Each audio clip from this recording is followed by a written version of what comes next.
یہ جنید جمشید رحمہ اللہ تعالی رحمۃ واسعہ، جب اللہ نے اس کو دین کے لائن پہ لگایا اور اس کے پاس سارا پیسہ ختم ہو گیا، اس کے پاس تھوڑے بہت پیسے تھے، اپنا واقعہ بیان کرتے ہیں کہ مجھے ایک دوست نے کہا، میرا بہت قریبی دوست تھا، آؤ مل کر کاروبار کرتے، چلو آپ کو بھی فائدہ ہو جائے گا، بہت حالات سے آپ گزر رہے ہیں۔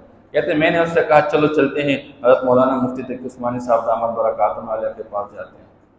فرماتے جب ہم ان کے پاس چلے گئے اور ہم نے بات رکھ دی کہ حضرت ہم اس طرح شراکت کے ساتھ کاروبار شروع کرنا چاہتے ہیں، ہمیں کیا احکام ہیں، ہمیں سمجھا دیجیے۔ تو فرماتے ہیں حضرت نے ہمیں 3 باتیں فرمانی۔ پہلی بات یہ فرمایا آپس میں یہ تحریر لکھ لو کہ اس کاروبار کو ختم کیسے کریں گے۔ پہلی بات یہ لکھ لو، شروع کرنا تو آسان ہے لیکن بعد میں جب ختم کرتے ہیں اس میں معاملات بہت گڑبڑ ہو جاتے ہیں، لہٰذا پہلی بات یہ لکھ لو کہ ختم کیسے کرو۔